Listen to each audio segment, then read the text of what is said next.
Assalamualaikum warahmatullahi wabarakatuh. Kita awali pelajaran hari ini dengan bacaan basmalah bersama-sama. Bismillahirrahmanirrahim. Hari ini kita membahas mengenai materi semua dari semester ganjil, yaitu materi fikih. Semoga bermanfaat bagi kita semuanya.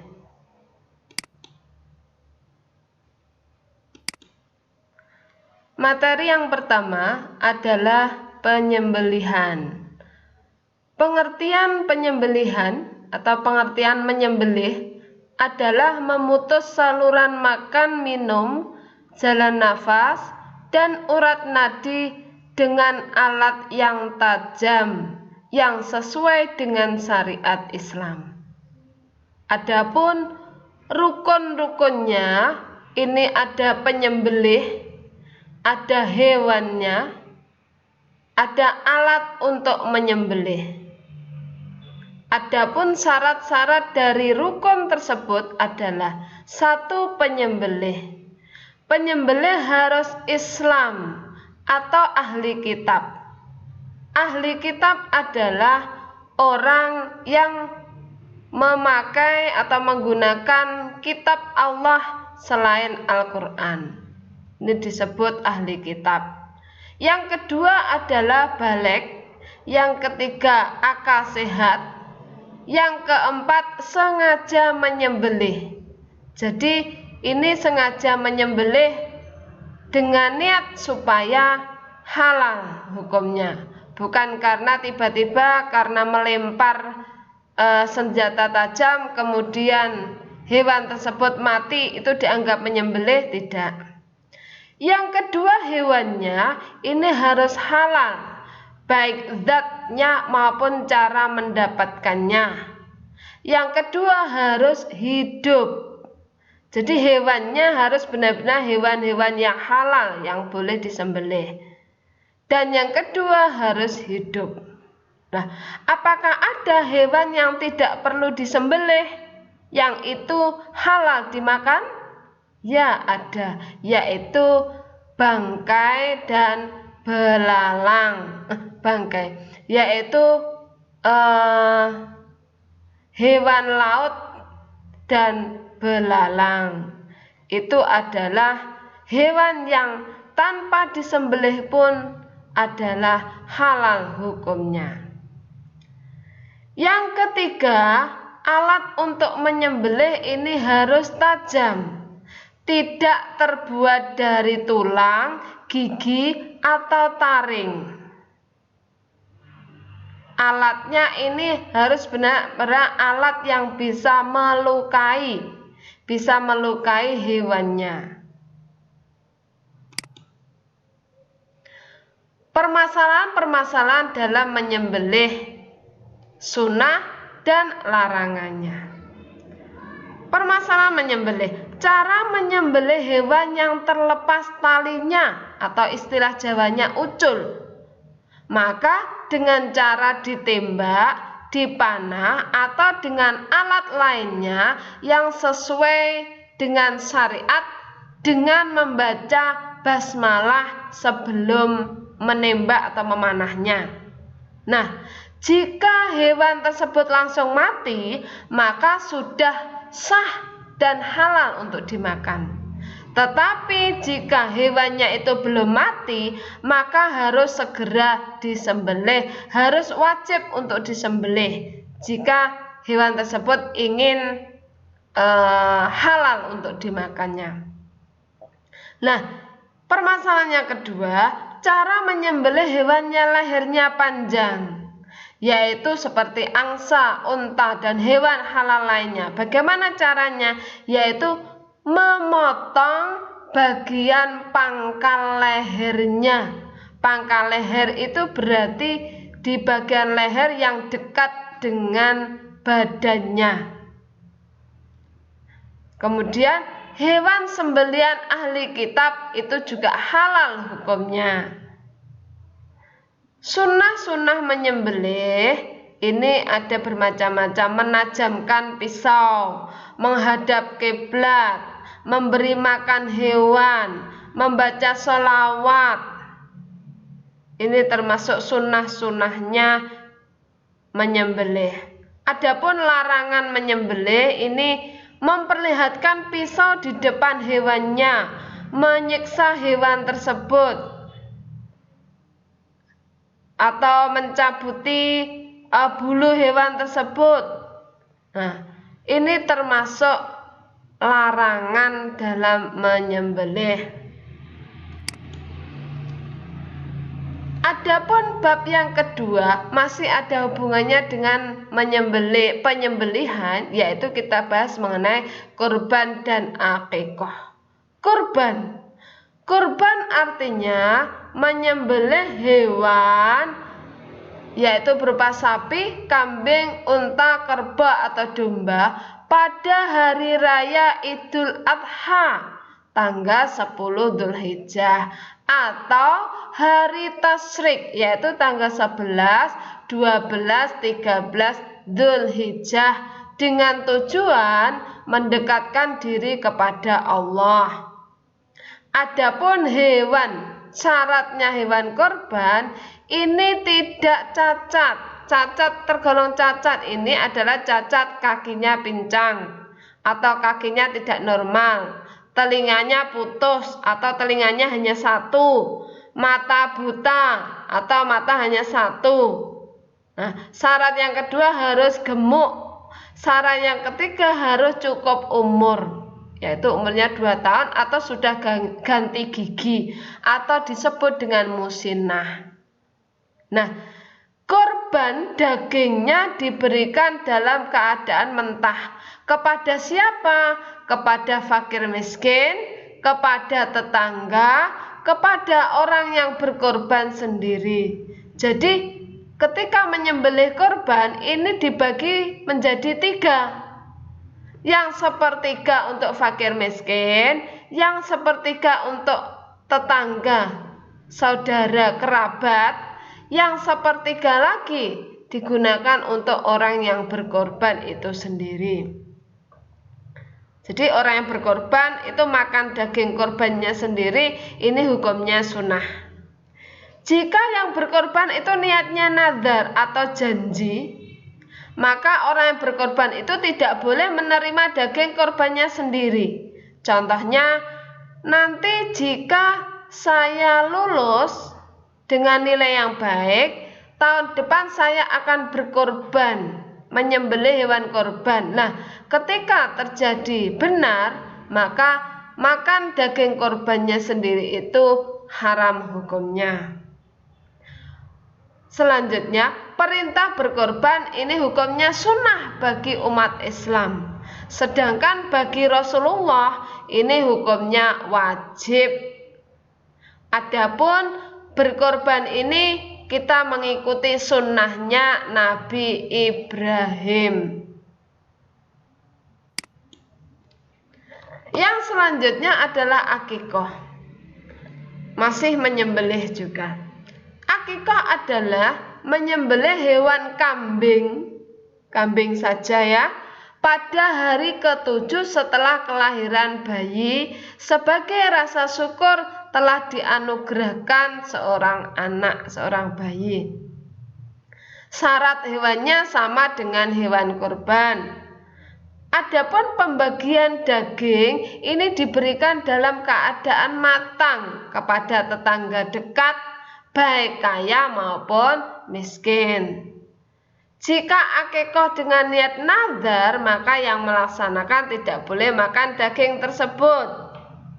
Adapun peraturan syarat jumlah akikah bagi bayi laki-laki berjumlah 2, bagi perempuan berjumlah 1. Nah, jika tidak mampunya ketika punya anak laki-laki 1, ya boleh 1 dicicil, 1 dulu, baru nanti kalau punya uang tambah lagi 1. Ini boleh. Hukumnya akikah sunnah. Bagaimana kalau seseorang tidak diakikahi? Maka ini seperti seorang anak yang masih tergadai, masih digadaikan, berhak memiliki tidak berhak menggunakan. Ini kalau menggadaikan motor. Nah, anak juga seperti itu.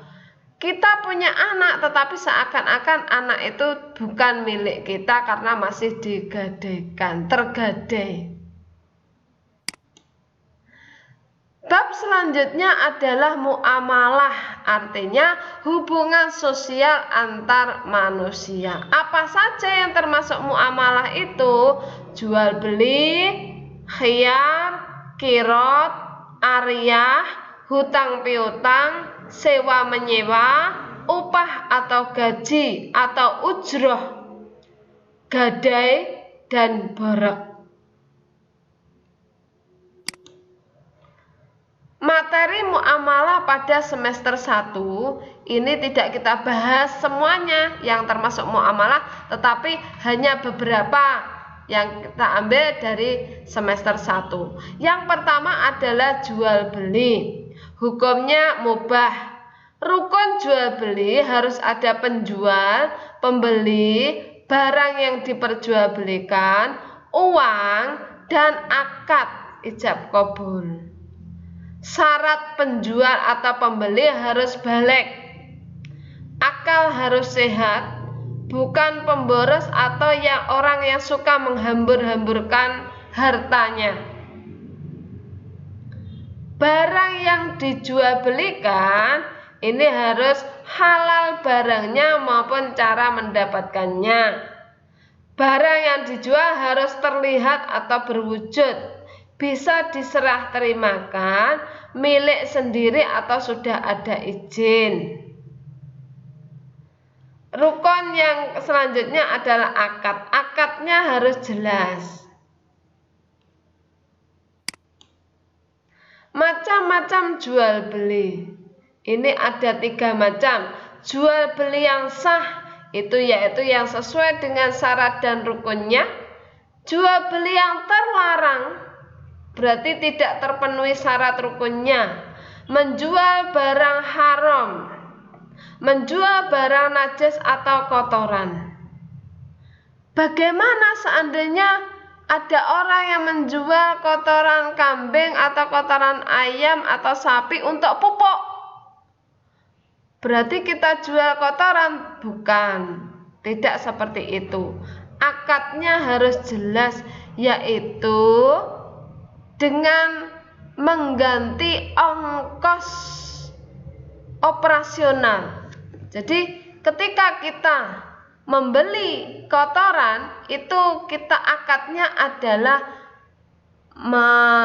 memberikan upah kepada orang yang misalnya orang yang menaruh, orang yang mengumpulkan, menaruhnya di tempat misalnya diadai kebo misalnya. Nah itu. Jadi jasanya yang diganti, bukan kotorannya tapi jasa operasionalnya. Yang selanjutnya menjual dengan sistem gharar, membohongi pembeli. Misalnya barangnya di luar kelihatan bagus, nah kemudian di dalamnya ternyata banyak yang busuk. Atau menjual barangnya, ini barangnya masih, misalnya kalau kain di dalamnya adalah kainnya masih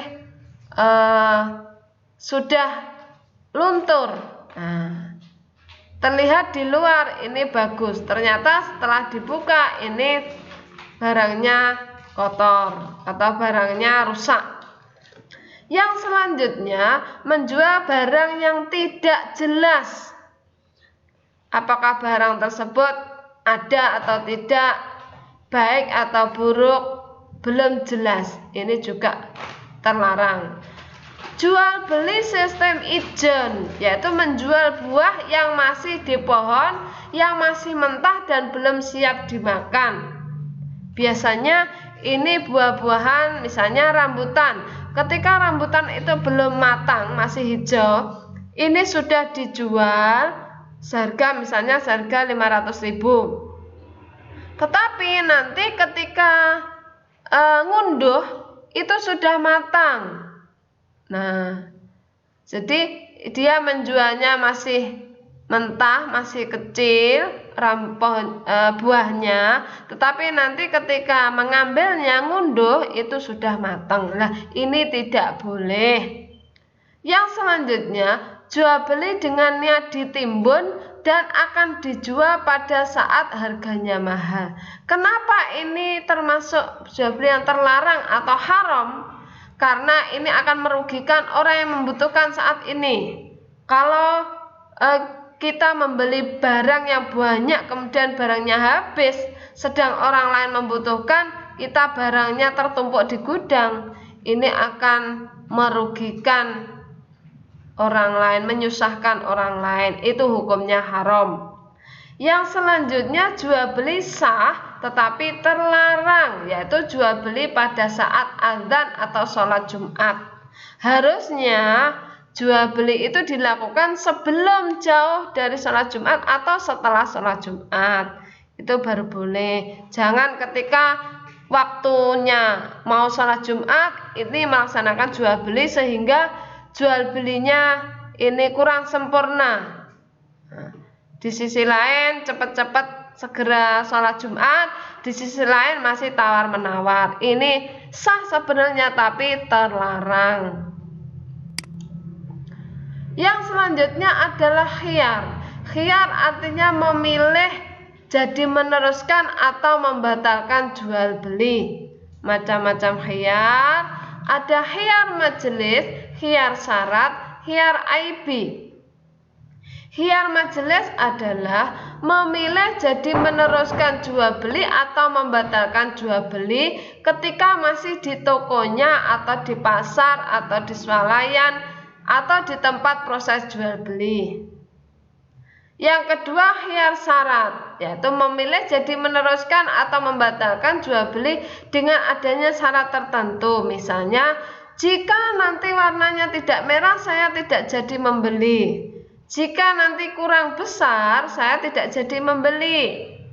Saya mau membeli mobil jika warnanya hitam. Nah, ini termasuk khiyar syarat. Yang ketiga adalah khiyar aibi, yaitu memilih jadi meneruskan jual beli atau membatalkan jual beli dengan adanya cacat atau kerusakan.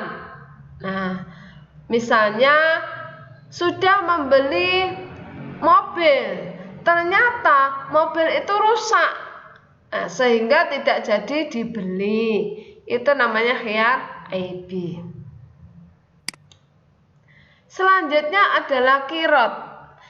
Pengertiannya, bekerja sama memberikan modal kepada seseorang dengan perjanjian bagi hasil sesuai kesepakatan. Rukunnya, pemberi modal, peminjam modal, modalnya, akad kesepakatannya, keuntungannya. Syaratnya, pemberi modal dan peminjam harus saling dapat dipercaya. Modalnya harus halal dan milik sendiri. Akad dan keuntungan harus jelas dimusyawarahkan sebelum pemakaian modal. Jika ada musibah, maka yang menanggung adalah yang punya modal. Usahanya harus jelas-jelas halal. Yang selanjutnya adalah riba. Pengertiannya adalah meminta tambahan.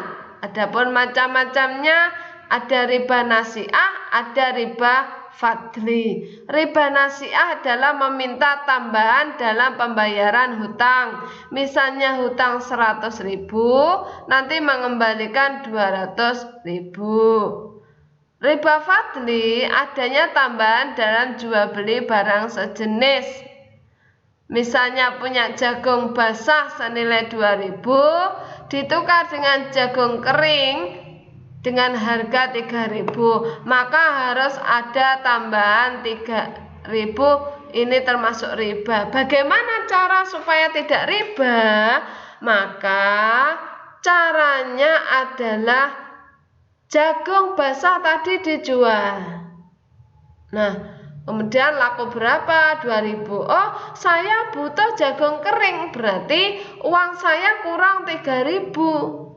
Berarti itu bukan riba, tetapi adalah jual beli. Adapun hukum riba adalah haram. Demikian materi semester ganjil, semoga bermanfaat. Kalau ada pertanyaan, silahkan nanti menghubungi saya selaku penulis. Saya akhiri sekian, semoga bermanfaat. Wassalamualaikum warahmatullahi wabarakatuh. Alhamdulillahirabbil alamin.